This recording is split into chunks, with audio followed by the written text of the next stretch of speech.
بەڕێزان بەردەوامین گفتوگۆ دەکەین لەبارەی هەوڵەکان بۆ پێکهێنانی کابینەی دەیەمی حکوومەت هێرەمی کوردستان بۆ ئەوە نەدواکەوت حکوومەت بۆ پێک نایە حکوومەتی عراقی ئەوە مانگێک نابێ هەڵبژاردن تەواو بووە کەچی و ئاسۆکانی پێگەێنانی حکوومەت ینی دیارن و ڕەنگە ئەوەندەی پێ نەچێ سەرڕای و هەموو ناکۆکیە ئەوە و پێکاتە جیاوازە بەڵام ئێمە لە هەرێمی کوردستان ئەوە ساڵێک زیاتر هەڵبژاردنمان کردووە بەڵام تا ئێستا بۆ حکوومەت پێک ناتوە ڕەوشی کورد ئێستا چۆنە ئایا ئێمە پێویستمان بەم دووبەرەکیە کە ئێستا دەیبینین لە زاری سیاسیەکانەوە لە زاری بەیاننامە ڕەسمیەکانی وەزارەتەکانەوە لە زاری میدیاکانەوە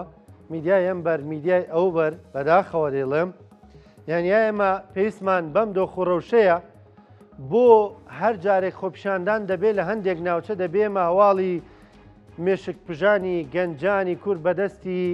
هێزانامنیەکان بڵاو بکەینەوە ببیستین ئەم ڕووداوانە بۆ ڕوودەدەن بۆ پند لە ئەزمموی ڕابردوو وەرناگرین گفتوگوێن پرس و باس بابەتان ناکەین لەگەڵ زۆر بەڕێز دکتۆر یوسف محەممەد سادق سەرۆکی پێشووتری پەرلەمانی کوردستان سیاسەتمەدار دکتۆر سلااوت لێ بێم کاتت باش سواز دەکەم سواز بۆ بەشداریکردنت لەگەڵمان دکتۆر بەر لێ بچینە نێو ئەو باسانەوە هەوڵەکان بۆ پێکهێنانی کابینەی دەیەمی حکوومەتی هێرەمی کوردستان بەداخەوە دوێنێ دوایی خۆپیشاندانەکانی گوندی لاجان ینی دیسان و بینیمان مشکی سەری گەنجی کورد بەدەستی هێزانامنیەکان دەپژێت دیسانەوە خەڵک دەبنە قوربانی لە خۆپیشاندانەکانە ئەم نەریتە بۆ کۆتایی پێنایەت بەڵێ بەناوی خی گەورە و میهرەبان سڵاو لە بەڕێزت کاکڕانکۆ و سڵاو لە بینەرانی بەڕێزی ئێوەش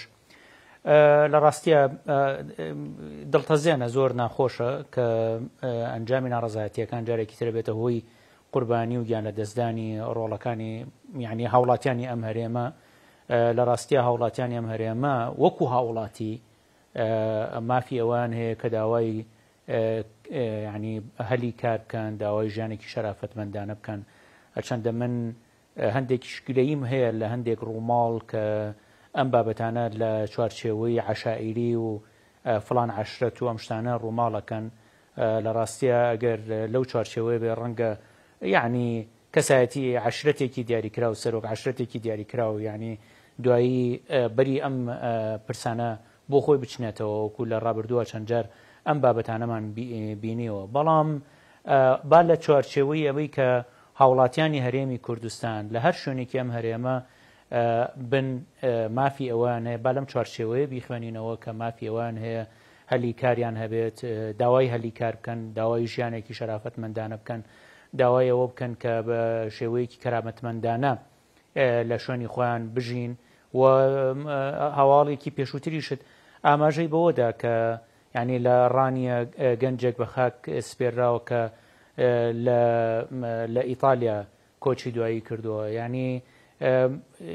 هەموو هاوڵاتیەکی ئەم هەرێمە مافی ئەوەی هەیە لەو شوێنەی کە خۆی تیاژی کە هەرێمی کوردستانەوە هەر شارژکەیەکی هەرێمی کوردستانە بە شێوەیەکی کەرامەتمەندانە ژیانێکی شایستە بژی بە تایبەتی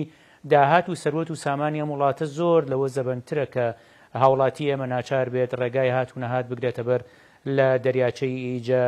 لە کەناڵی ئینگلیز لەسەر سنووری وڵاتانی تر بەداخەوە بێتە قوربانی ویان لە خۆپیشاندانەکانە بێتە قوربانی هیوادارین یعنی ئەم دیمەنانە تا یعنی دووبارە نەبنەوە چونکە بەدڵنیاییەوە ناخی هەمومان ئاژەیە کاتێک کە بینین هاوڵاتیەک شەهید دەبێ یان هاوڵاتیەک کۆچی دواییەکە لە دەریاچەی ئیجا خنکیان لە ڕێگای هاتوونە هاتانە کۆچی دواییەکات باشە دکتۆر بەیاننامەیەکی ئەنی درنگانێکی دوێنێشەوە بەیاننامەیەکی وەزارەتی ناوخۆمان بینی وەزارەتی ناوخۆ بە زمانێکی تو نەڕەشە دەکات لەمانە خۆپیشاندەرنی نەمانە دەستن دەستی دەرەکەین دەستی ناوەکین ینی هەڕەشەیە و زۆر توندە و ئەم جۆرە بەیاننامانە ئایا دەرخستنی ڕاستیەکانن ئایا بم جۆرە بەیاننامانە ئێمە دەتوانین کێشەکان چارەسەر بکەین بەدڵنیاییەوە دانان بە حەقیقەتی ئەو پرسانی کە هەن لەوەی کە هاوڕاتیانی ئێمە مافیان هەیە داوای ئەو شتانە بکەن کە خۆیان ئەیانەوێت و ئێستا ئەوەی کە ئەبیستین ینی بەشێکی ئەو خۆپشاندانانە پەیوەندی بە هەلی کار و ئەوەی کە لەو ینی پاڵاوگە و دامەزراوە نەوتی و گازیانی کە لە دەوروبەری ناوچەکەی خۆیانن هەلی کاریان دەستکەوێەوە ئەوە مافێکی مەشروعی خۆیانەوە تەنانەت لە یاسای نەوت و غازی هەرێمی کوردستانیش ئاماژەی پێدراوە کە پێویستە کات ئەو ناوچانی کە ئەو دامەزراوانی تایە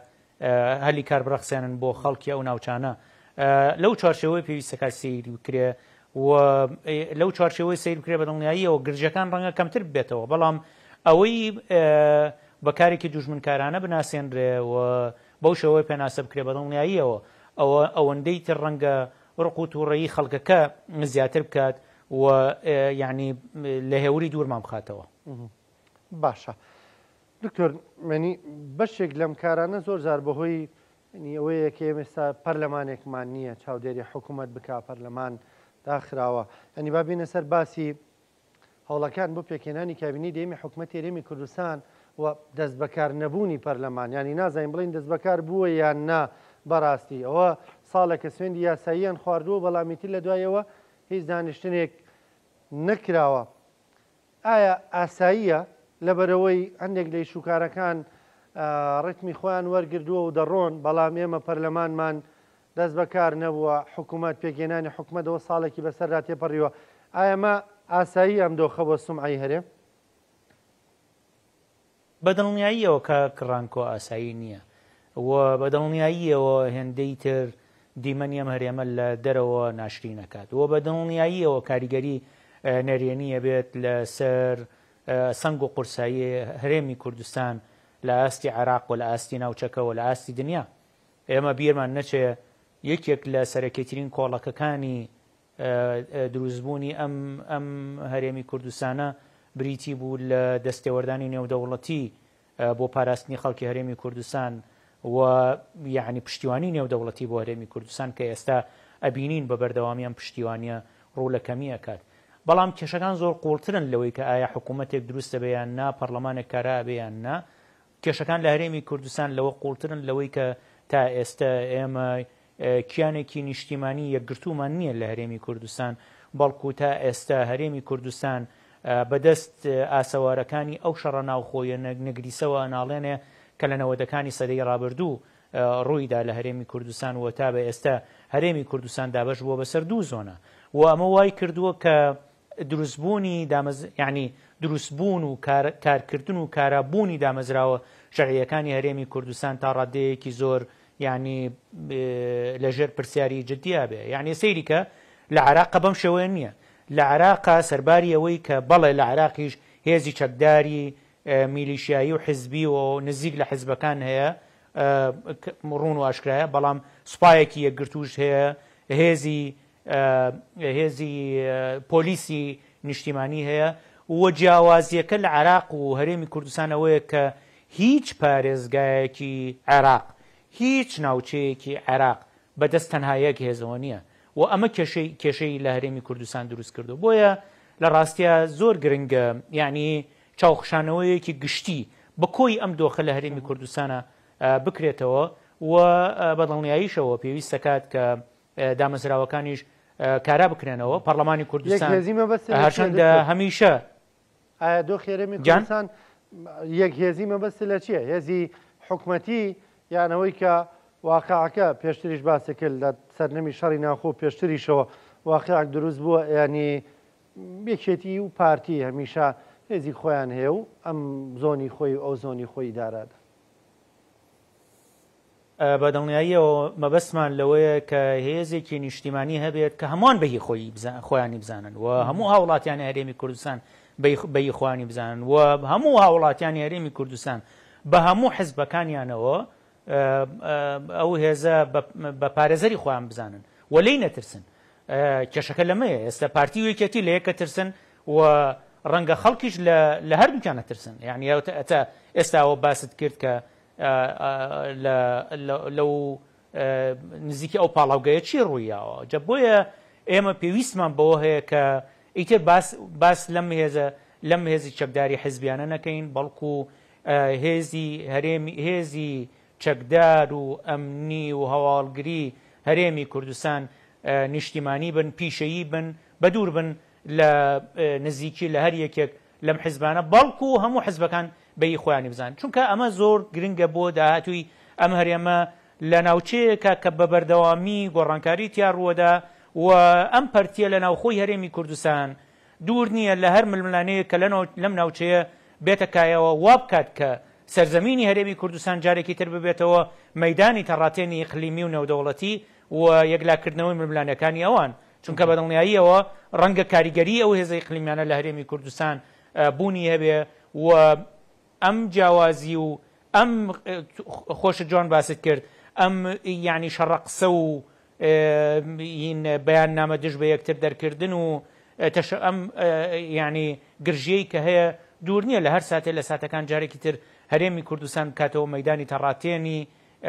ئەم هێزە ناوخۆیەکان و هێزە ئیقلیمی و نێودەوڵەتیەکانیش. باشە دکتۆر کەمێک باز لە ئەم مستوبەی یاسای پەرلەمانی کوردستان ینی سوێندی یاساییان خواردەوەی تر دوای زانیشتێکمان نەبینیوە، ئەبێت چی بکرێت و پەرلەمان چۆن دەست بەکار بێتەوە و ئایا دەست بەکاربوونەوەی لەسەر حسابی هێزێکی دیکە یعنی ئەم دوو هێزە کە واقع سەپاندونی بەسەر ناوچەی خۆیدا کە دەڵم سەپاندونیانی هێز و حکومڕانی خۆیان هەیە جیاوازن، ئایا بە پەراوێز خستنی لایەکیان ئەکرێ ناوبنین دەست بەکاربوونەوەی پەرلەمان یان حکومڕانی بەبێ ئەم یا بەبێ ئەو بەڕێوە بچێ؟ خۆی کاگڕانگۆ ئێمە لە دۆخێکی ئاسایی نین لە هەرێمی کوردستانە، بەداخەوە وەکو باسم کرد ئەوە پاشخانی دۆخی ئێستای هەرێمی کوردستانە، وەگەرنا ئەبوو ئاسایی بێت زۆرینەیەکی پەرلەمانی دروست ببێ، بەڵام ئەو زۆرینەیە فعلەن لەسەر ئەساسی دەنگی خەڵک بێ حکوومەت دروستکە،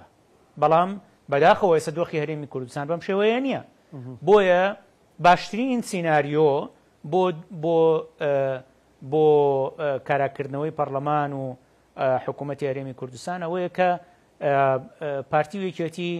بوونیان هەبێت لە چوارچێوەی ئەو حکوومەتە بۆ ئەوەی سەقامگیری هەرێمی کوردستان تێک ناچێ و بەرپرسیارەتی پارتی کە زۆرینەی ئێستا یعنی زۆرینەی پەرلەمانی لا نییە، بەڵام ئەتوانین بڵێن کوتلەی گەورەترینە لە ناو پەرلەمانە، گەورەترە بەرپرسیارەتی پارتی گەورەترە لەم ڕۆوە، بەڵام لە هەمان کاتیشە پێویستمان بە تۆزێک واقعبینی هەیە لە هەرێمی کوردستان بۆ ئەوەی یعنی ئەو دوو هێزە بەیەکەوە ڕێککەون. چاوەڕێەوە ڕەنگە بکەین کە لە چەند ڕۆژی داهاتووە کۆبوونەوە لە نێوان پارتی و یەکێتی بێتەکایەوە و هیوادارین کە ئەوانە بگەنە دەرەنجامێک لە ئەنجامی و گفتوگویانی کە پێشووتریش کردویانەوە ئێستا گەنە دەرەنجامێک وەگەرنا بە دڵنیاییەوە ڕەنگە سیناریۆی تریش ببینین کە بۆ نمونە سیناریۆی ئەوەی کە پەرلەمان کارا بکرێتەوە بەبێ یەکێتی و یان سیناریۆی سێهەم کە بریتە لە ڕۆشتن بەرە و هەڵبژاردننی پێشوەخت لە هەرێمی کوردستان. دکتۆر ئەوەی باسی دەکەی و سیناریۆیانە واقعین ینی ئایا هەر بەڕێکردنی کار نییە ینی تەنگەژە وەکو دەڵێت تەنگەژە بە تەنگەژەیەکی دیکە بسپێری؟ وەکو باسم کرد باشترین و واقعیترین سیناریۆ ئەوەیە کە ئەو دوو هێزە ڕێبکەون، بە تایبەتی ئێمە ئێستا لە بەردەم کۆمەڵێک استحقاقاتی تریشین کە پەیوەندیدارن بە دوا هەڵبژاردنەکانی ئەنجومەنی نوێنەرانی عێراق و ڕەنگە باسی ئەوەش بکەین کە چۆنێتی دروستبوونی حکوومەتی اتحادی و دامەزراوەکانی اتحادیش کە دیسانەوە پێویست دەکات چاومان لەسەر ئەوەش بێت وەکو هەرێمی کوردستان و خەڵکی هەرێمی کوردستان و چاودێرانی سیاسی لە هەرێمی کوردستان، یعنی دابەشبوونی ئەم دوو هێزە لە ناوخۆی هەرێمی کوردستان بە دڵنیاییەوە کاریگەری لەسەر سنگ و قورسایی و بوونیان لە چوارچێوەی دەوڵەتی عێراق و بوونی کورد لە چوارچێوەی دەوڵەتی عێراقیشا دروست دەکات، چونکە ئەمانە ئێستا دوو هێزی سەرەکیین و دوو فراکسیۆنی سەرەکی شەبن لە ئەنجومەنی نوێنەرانی عێراق، بۆیە باشترین شت ئەوەیە کە لێک تێگەیشتن لە نێوان ئەم دوو هێزە بێتە کایەوە سەبارەت بە چۆنیەتی کاراکردنەوەی دامەزراوەکانی هەرێمی کوردستان، پەرلەمانی کوردستان و دوایی دروستکردنی حکوومەتی هەرێمی کوردستان بۆ ئەوەی هەردووکیان لە چوارچێوەی یەک وەرەقی یەک پاکێجە دانوستانی چۆنیەتی پێکهێنانی دەسەڵاتەکانی عێراقیش لە بەغدا ئەنجام بن. باشە دکتۆر ئەجواکە چۆن دەبینی وەکو تۆ بەڕێزت پسپۆڕی میدیا نیت بەڵام میدیا دەبینین ینی وەکو دەڵێ لە بری بەرپرسیارەتی سەرشانی خۆیان کە گواستنەوەی ڕووداوەکانە وەک خۆی ینی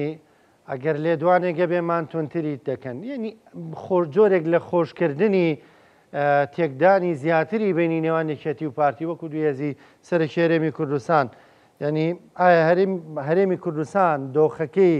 دۆخی خەڵکەکەی سایکۆلۆژیای خەڵکەکەی ئەوە دەخوازێت ئێمە گەرمتریان بکەین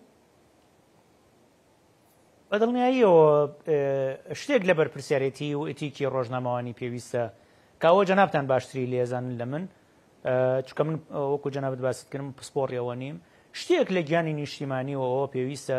بۆ کەمکردنەوەی ئەو گرژیانەی کە هەن بەداخەوە لە کۆتاییەکانی بانگەشەی هەڵبژاردننی ئەنجومەنی نوێنەرانی عێراق ململانیەکی لە مێژینە هەڵدرایەوە کە هیچ پێویست نەبوو و خەڵک بەڕاستی پێویستی بە هەڵدانەوەی ئەم جۆرە لە ململانێ لە مێژینانە نییە خەڵک پێویستی بە ژیانە خەڵک پێویستی بە خزمەتگوزاریە نەک هەڵدانەوەی گۆڕەکان بۆیە یعنی بەداخەوە لەو ئەجواء تێنەپەڕیوین و ئێستا جارێکی تر ئەمە درێژەی پێدرێ لە کاتێک کە هەر یەکسەر لە دوای کۆتایی هاتنی هەڵبژاردننی ئەنجومەنی نوێنەرانی عێراق شیعەمان بینی هەموو یعنی تقریبن زۆرینەی هەرە زۆری لیستە یعنی ئەتوانم بڵم لە 95 لیستە براوەکانی شیعە یەکسەر لە چوارچەوەی هەماهەنگی کۆبوونەوە لە ڕێپێشاتێکی چاوەڕوان نەکراویشە سونەشمان بینی بە هەمان شێوە لە 90 لیستە براوەکانی سونەش لە چوارچەوەی ئەنجومەنێکی سیاسیا کۆبوونەوە بەڵام بەداخەوە لە هەرێمی کوردستان پەرتەوازەیی درێژەی هەیە کە شتێک لە کەمکردنەوەی ئەو گرژیانە پێویستە چونکە خەڵک بژەوی لە مەترسیایە قوتی ڕۆژانەی لە مەترسیایە چۆنیەتی بەردەوامی ئەم ڕێککەوتنانەی نێوان هەرێمی کوردستان و بەغدا لە مەسلەی نەوت و لە مەسلەی بودجە و هاتنی موچەلانی کەم ئەمە کەیتر من دوایی ڕەنگە باسی پرسە استراتیژیەکانی تریش بکەم بەڵام هەر ئەمە خۆی لەژێر ڕەحمەتی ئەوایە کە ئەو ڕێککەوتنانە چۆنە بێ وەسەنگی هەرێمی کوردستان لە بەغدا چۆنە بێ بۆیە شتێک لە گیانی نیشتیمان پەروەری پێویستە لە کەمکردنەوەی ئەو گرژانەی کە ئێستا هەن باشە کەواتە دکتۆر باز لە قۆناغی ئایندێ حکومەتی عێراقی بکەین ئەگەر بەم گیان و بەم ڕۆحیەتەوە ئێمە بچینە بەغدا ئایا هیچمان دەست دەکەوێ ئایا موچەکە کە سادەترین ینی مافی خۆمانە ئایا هێشتا هەر لە تەنگەشەیان نابێ لە کێشەیان نابێ چ جای بگا بۆ ئێمە داوای خاک بکەین داوای جێبەجێکردنی هەندێک بەرگە و مادەی تری دەستوری بکەین بەدڵنیاییەوە هەموو ئەم شانە لە مەحەکن یعنی ئەوەی کە مەسلەی موچە مەسلەیەکی ژیانی ڕۆژانەی خەڵکە بۆیە هەر نەکەر موچە خۆران بە فەرمانبەران و خانە نشینانەوە بەڵکو بژێوی زۆربەی هەرە زۆری خەڵکی کوردستان بە کاسبوو بەوانی کە ئەهلی بازار و کەسەبە و ئەوانشن کە ئەو پارەیە یێتە ناو بازاری هەرێمی کوردستان دەورانەکە و ئەمە جگە لە خزمەت گوزاریەکان و ئەوە کە دیسانەوە بەشێکی پەیوەندیدارە بێ بە هاتنی بودجە لە بەغداوە ئەو ڕێکەوتنانی کە هەن تا ئێستا لە چوارچێوەی یاسا یعنی یاسا دەستوریەکانە جێی نەکراوەتەوە بۆ نمونە یعنی ئەو ڕێکەوتنی لە بواری هەناردەکردنی نەوتی هەرێمی کوردستان بووە لە ماوەی سێ مانگی ڕابردوو لە مانگی نۆ ئەو ڕێکەوتنە بوو کە ئەگەر لە مانگی دوو ئەوە کە لە قانونی موازنە لە هەمواری یاسای بودجێ عێراق جێکرایەوە جێبەجێ ببووە یعنی هەر لەو کاتەوە ئیستیمڕارێتی وەرەگرت بەڵام لە مانگی نۆ خۆتان نەزانن ئەوە ڕێکەوتن کراوە نەوتی هەرێمی کوردستان ئێستا لە ڕێگای سۆمەوە هەنارداکرێ ئەوە هێشتا مەسەرەن بۆ نمونە یاسای نەوت و غازی ئیتیحادی دەرنەچووە ئەوە ڕەنگە ئەوە دیسانەوە بێتە جێی مشتومڕ هەندێک لە کۆمپانیەکان نەچوونەتە ناو ئەو ڕێکەوتنەوە ئەمە ڕەنگە بێتە جێی مشتومڕ پرسی داهاتی ناوخۆ هێشتا یەکلا نەبووەتەوە ئەمە ڕەنگە بێتە جێی مشتومڕ ئایا 120 ملیارە مانگانە یا کەمتر یا زیاتر مەسلەی تێچووی نەوتی هەرێمی کوردستان کە ئێستا بە 16 دۆلار خەمڵێنراوە بۆ هەر بەرمیلێک ئەمە پیاچوونەوەی پیاکرێ ئەمە بەس تەنها لەم مەلەفە کە ئەمە یعنی پەیوەندیدارە بە موچە و نەوتەوە ئەی باشە پرسی خاک یعنی پرسی ناوچە جەناکۆکەکان پرسی زەوی جوتیارانی کورد لە ناوچە جەناکۆکەکان. بە هەمان شێوە پرسی هاوبەشی هەرێمی کوردستان و کورد لە چوارچێوەی دەوڵەتی اتحادی، مەسەلەی چۆنێتی دروستکردنی ئەنجومەنی اتحاد، یعنی هەموو ئەم پرسانە ئەو بابەتانن کە پێویست دەکات ئێستا وەرەقەیەکی هاوبەش هەبێ بۆ دانوستانکردن لەسەری، و ئەمە پێویستی بەوە هەیە کە وەکو چۆن شیعە ئێستاخر کاکڕانگۆ جیاوازیەکە لە نێوان ئێستا و خولەکانی ڕابردوو ئەوەیە کە لە خولی چوار شیعە دوو لیستی سەرەکی دوو هاوپەیمانی سەرەکی هەبوو، هاوپەیمانی ئیسلاح کە سەید مقتەدا سەدر و سەید عەمار حەکیم و بەشێک لە سونەکانی تیا بوو، هاوپەیمانی بینا کە هێزەکانی نزیک لە حەشدی شەعبی و بەشێک لە سونەکانی تیا بوو. لە خولی ڕابردوو خۆتان نەزان ئەم خولی کە ئێستا کۆتایی پێیە شیعە دوو هاوپەیمانی سەرەکی هەبوو، هاوپەیمانی یعنی سەدر لەلایەک و هاوپەیمانی چوارچێوەی هەماهەنگی. بۆیە ئەگەر کورد دابەش بوو بۆیە ڕەنگە شتێکی تا ڕادێک ئاسایی بوو، بەڵام ئێستا کە ئەوانە هەمویان کۆبوونەتەوە دابەشبوونی کورد بە دڵنیاییەوە کاریگەری لەسەر هەموو ئەو مەلەفانە بێ کە باسمان کرد. باشە دکتۆر، مەسەلەن پێت باشە وەکو شارەزایەکی یاسایی قانونی سیاسی ئەنی وەرەقەی کورد چۆن بێ، چ وەرەقەیەک ئامادە بکات، چ جۆرە وەرەقەیەک ئامادە بکات، چ جۆرە داواکاریەکی هەبێ لە بەغدا؟ لە ڕاستیە سپاس دەکەم بۆ ئەم پرسیارە. زۆر شت هەن کە ڕەنگە پێویست کات هەر لە ئێستاوە ڕێککەوتنی لەسەر بکرێەوە و کرێ بە داواکاری بنچینەیی کورد لە بەغدا. ئەتوانم بەڵام سەرەکی ترینیان چۆنێتی دروستکردنی ئەنجومەنی فدراڵە، ئەم ئەنجومەنە بە شێوەیە دروست بکرێت کە فلتەرێک دروستکە بۆ ئەوەی هەمیشە زۆرینە و کەمینە لە ناو ئەنجومەنی نوێنەرانی عێراق بڕیار نەدا، بە تایبەتی لەو پرسانی کە پەیوەندیدارە بە مافی هەرێمەکان و پارێزگا ناڕێکخراوەکان لە چوارچێوەی هەرێمە. ئەمە پرسێکی ئەتوانم بەڵام ئەساسیە کە پێویست بوو زۆر زووتر بیری لێ بکەینەوە، بەڵام ئێستاش نەچوە بچێ ئەتوانرێ وەرەقەیەکی هاوبەش لەمڕۆ ئامادە بکرێ، بەڵام نەک وەکو ئەو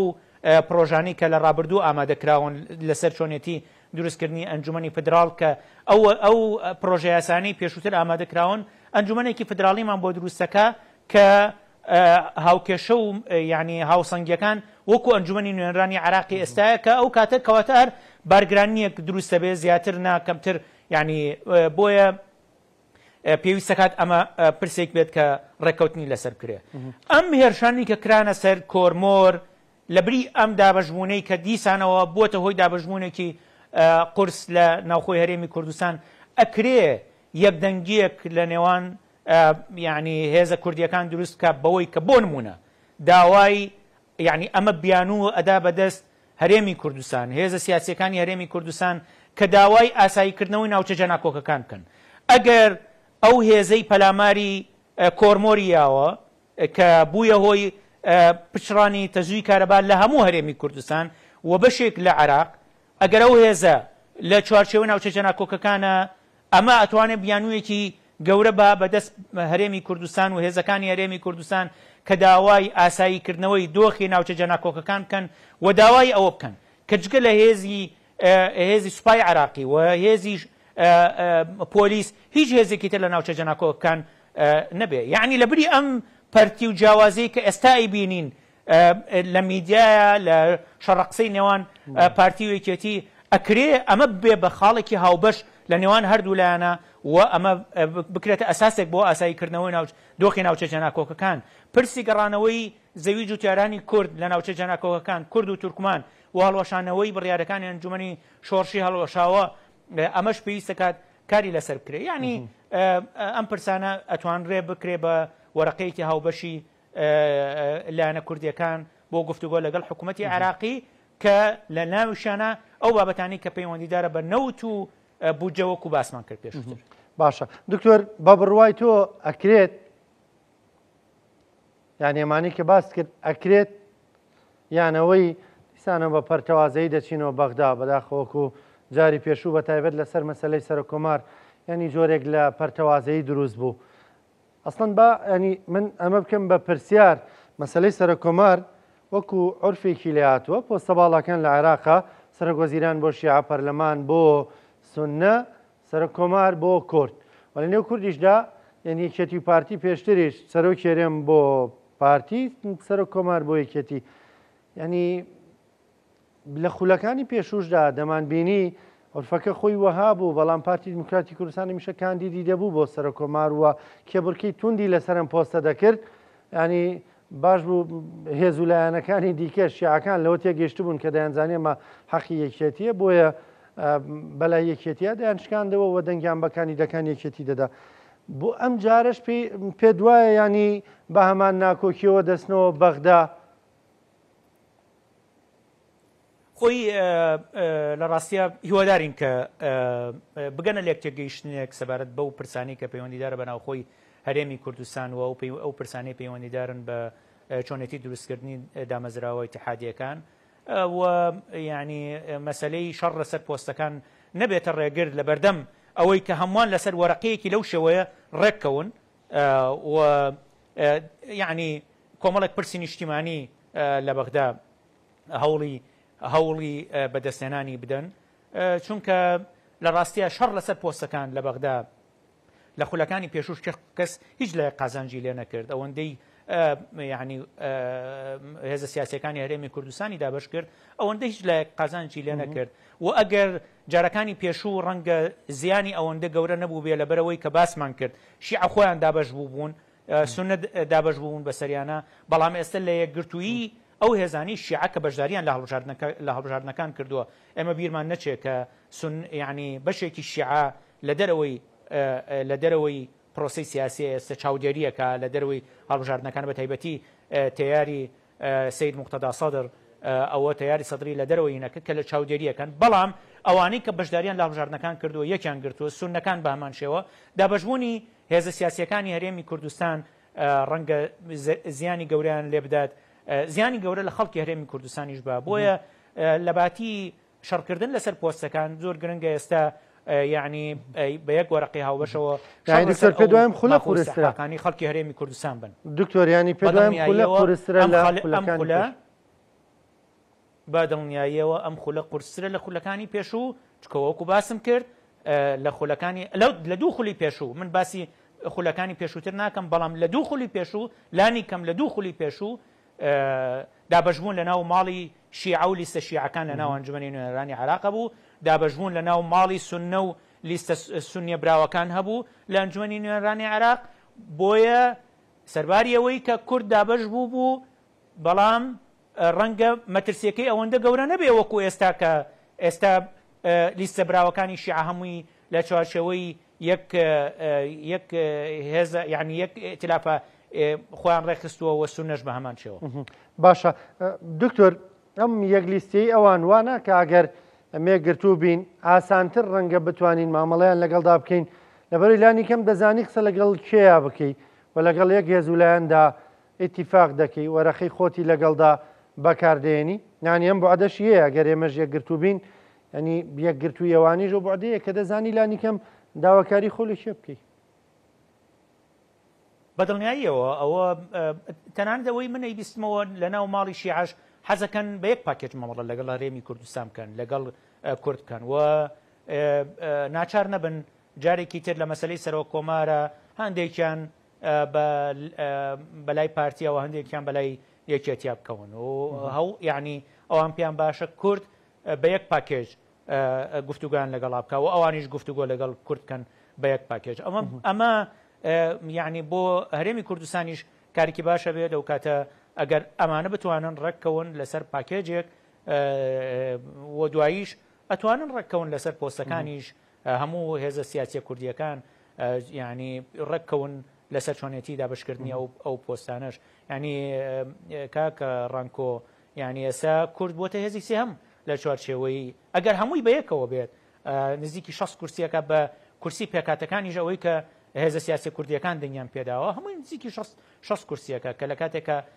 سونە نزیکەی 70 کورسی هەیە و شیعە نزیکەی 190 کورسی هەیە بۆیە یعنی دابەشبوونی زیاتری هێزە کوردیەکان ڕەنگە کاریگەری زۆر نەرێنەی تر بکاتە سەر سەنگ و قورساییان لە چۆنێتی یعنی بەرگریکردن لەو مافانەی خەڵکی کوردستان کە لە چوارچێوەی دەوڵەتی عێراق پێویستە کات ڕەچاو کرێت باشە دکتۆر بە بڕوای تۆ ینی ئێستای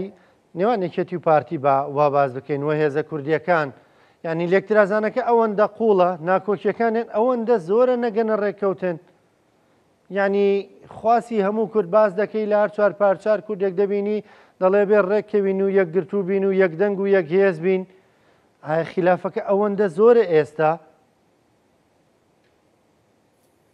خۆی بەداخەوە یعنی ئەو برینەی کە دروست بووە لە سەردەمی شەڕی ناوخۆ تا بە ئێستا بەکراوەی ماوەتەوە و ئێمە لە سەردەمی هوتنەی شەڕی ناوخۆین و ئەمە هەمیشە ئەمان باتەوە سەر ئەو ململانێ ناخۆشەی کە لە ڕابردوو ڕوویاوە بەڵام بەدڵنیاییەوە یعنی ئەگەر گیانێکی نیشتیمانیانە زاڵ بێت بەسەر هەموو لایەکە وە شتێکیش یعنی هین ریال پۆلیتیک ینی سیاسەتێکی واقعیانە بێتە کایەوە بەدڵنیاییەوە ئەگەری چارەسەرکردن بوونی هەیە یعنی ئەتوانن بگەن بە خاڵی هاوبەش لە چۆنێتی یەکلاکردنەوەی ئەو ململانیانی کە لە نێوانیانە هەیە و ئەو گفتوگویانی کە لە ڕابردوو هەیەیان بووە ئەتوانن سەر لە نوێ یعنی بگەنە خاڵی هاوبەش ئێستا هەڵبژاردنێک ئەنجام درراوە و شتێک واقعی بوون ڕەنگە بتوانێت بیان گەینەتە ئەنجام و لە کۆتاییشە هەمومان نەزانین ینی ئەم دوو هێزە ئێستا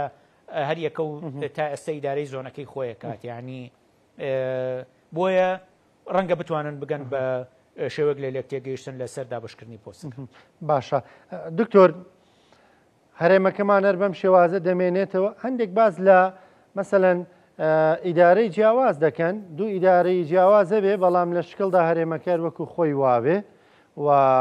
لە ڕووی دەستوری و قانونیەوە هیچ کێشێکی لەسەر نەبێ بەڵام لانی کە مەگەر نەگەنە ڕێککەوتن خۆتەوە بێ چارەسەرێگەر هەبێ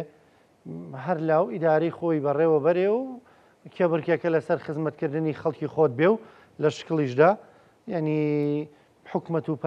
بەڵێن پەرلەمانەکە دەرهەبێ وەکو هەرێمێکی فیدرالی لە ڕووی قانونیەوە تۆ وەکو سیاست مەدارێک حەزەکەم ڕوانێ نتزام لەسەرەوە خۆی لە ڕاستە دوو ئیدارەی ئێستا بوونی هەیە ینی خۆ لە ئەرزی واقع ئێستا دوو ئیدارەیە و کەس ڕێی لەم دوو ئیدارەیە نەگرتووە کە ئێستاش ینی ململانەکانیان بگوازنەوە بۆ چۆنێتی خزمەتکردنی خەڵک و بۆ دابینکردنی خزمەت گوزاری بۆ هاو نیشتیمانیان ڕەنگە لێرە و لەوێ هەندێک گلەی و گازندە هەبێ یعنی بەڵام ئێستا دوو ئیدارەیەکە بوونی هەیە ئەوەی کە بگەڕێنەوە بۆ سەردەمی دوو ئیدارەیی تەواو حکوومەتی هەرێمی کوردستان بوونی نەبێت دوو حکوومەتی ئەوانە لە ڕاستیە دەستوری نییە یعنی ئەتوانین بڵێ تۆ داوای هەرێمێکی هەرێم بکەیت لە چوارچەوەی دەستورە من باسەکەم یعنی هەر پارێزگایەک بۆ نمونە ئێستا پارێزگای سلێمانی ئەتوانێت داوای دروستبوونی هەرێم بکات بەڵام ئەمە چەندە واقعیە ئەمە چەندە لەسەر ینی لەم واقعی ئێستای عراق کە عراق نایەوە هیچ هەرێمێکی تر دروست ببێ نە هەرێمی سونی نە هەرێمی شیعی بۆ نمونە بەسڕە داوای دروستبوونی هەرێمی خۆیان کرد وەڵامی ئەرێنیان نەدرایەوە هەندێک لە سونەکان داوایان کرد وەڵامی ئەرێنیان نەدرایەوە بۆیە باشتر وایە و نیشتیمانیانەتر ئەوەیە کە هەوڵیەوە بدرێ هەرێمی کوردستان سەر لە نوێ بنیات منرێتەوە ئەزانی کاکە ڕەنکۆ شتێکەیە و پێویستە کات بە واقعی باسی بکەین ئەو دەستەی گیرایەوە جاری وایە تۆ دەستێک گەشکەیە ئەیبەی بۆ لای ئەو ئێستا و بە ڕێزانی کە ئەم کارانە نۆرینگەن هینەکان ئەمەی جەڕاحەکان بە زمانی خەڵک بەڵێ جەڕاحەکان ئەگەر بە باشین نەگیرێتەوە ئەشکێنرێ جارێکتر ئەشکێنرێتەوە ئەگیرێتەوە ئەم دەستە لە هەرێمی کوردستان لە دوای کۆتایی هاتنی شەڕی ناوخۆ بە باشی نەگیراوەتەوە زۆر یعنی کاتی ئەوەیە کە عقدێکی کۆمەڵایەتی تازە لە ناو خەڵکی هەرێمی کوردستان جا ئەمە بە نووسینی دەستوری هەرێمی کوردستانە بێ بەڕێککەوتن لەسەر چۆنێتی بە نیشتیمانیکردن و بە پیشەییکردنی هێزە چەکدارەکانی هەرێمی کوردستانە بێ بە هەر شێوەیەکە بێ عقدێکی کۆمەڵایەتی تازە لە هەرێمی کوردستان بێتەکایەوە و هەرێمی کوردستانی هەموو خەڵکی هەرێمی کوردستان بێ بۆی کەس بیر لەوە نەکاتەوە خۆتزانی لە ماوەی ڕابردوو هەندێک ئاڕاستە هەبوون لەناو پارێزگای سلێمانی داوایەوەیان کرد کە هەرێمی سربەخۆی سلێمانی هەبێت بۆ ئەوەی ئەمانە نەبێ هەرێمی کوردستان بە یەکگرتووی بمێنێتەوە عقدێکی سیاسی تازە لە هەرێمی کوردستان بێتەکایەوە و چارەسەری ئەو کێشانە بکرێت کە لە ناوخۆی هەرێمی کوردستان هەیە. ڕۆڵی ئۆپۆزیسیۆن لەمەدا لەکوێدایە؟ ئۆپۆزیسیۆن ئێستا لە هەرێمی کوردستانە چۆن دەبینی؟ هەمووانەی لە پەرلەمانی کوردستانە، هەمووانی لە دەرەوەی پەرلەمانیش وەکو ئۆپۆزیسیۆن خۆیان دەناسێن؟ خۆی لە ڕاستە جارێ ئێمە یعنی لەبەرەوەی ئێستا پەرلەمانی کوردستان دەست بەکار نەبووە نازانین کێ ئۆپۆزیسیۆنە کێ دەسەڵاتە، یعنی ئەوە ئۆپۆزیسیۆن و دەسەڵات پەیوەندی بەهینەوە هەیە بەوەی کە کێ لە حکوومەت و کێ لە حکوومەت نییە. بەڵام بەدڵنیاییەوە هێزەکانی دەرەوەی پارتی و یەکێتی پەرتن و لاواز بوون و بەدیل نین، یعنی ئێستا هیچ لایەکان خۆی بە بەدیلی پارتی و یەکێتی نابینێ، یعنی ئێستا ئەوەندەی ململانیەکانیان بەداخەوە لە ناو خۆی خۆیانە، ئەوەندە ململانەکانیان لەگەڵ پارتی و یەکێتی و خۆ بە بەدیل زانینی پارتی و یەکێتی نییە. بەڵام بەدڵنیاییەوە یعنی ئێستا لە ئاستی عراق سەیریکەین هەمووان ڕەنگە بەرپرسیارەتی ئەویان لەسەرشان بێ کە یعنی لە چوارچەوەی ئەگەر پێکیشەوە نەبن لە گفتوگۆکانی داهاتووی دروستکردنی دەسەڵاتەکانی عێراق، بەڵام هەمووان لە چوارچەوەی وەرەقەیەکی هاوبەش کۆمەڵێک بنەمای هاوبەش کۆیان بکاتەوە کە بە هەمویانەوە یعنی شەڕی بکەن استحقاقاتی خەڵکی هەرێمی کوردستان ئەوەی ئەوێ لە داهاتووی عێراقە. زۆر بەڕێز دکتۆر یوسف محەممەد، سپاس دەکەم، سپاس بۆ بەشداریکردن لەگەڵمان، سپاس بۆ خستنە ڕووی ڕۆیا و بۆ چوونەکانی خۆ لەسەر ڕەوشە حکومڕانی لە هەرێمی کوردستان و عێراق. سپاس دەکەم دکتۆر.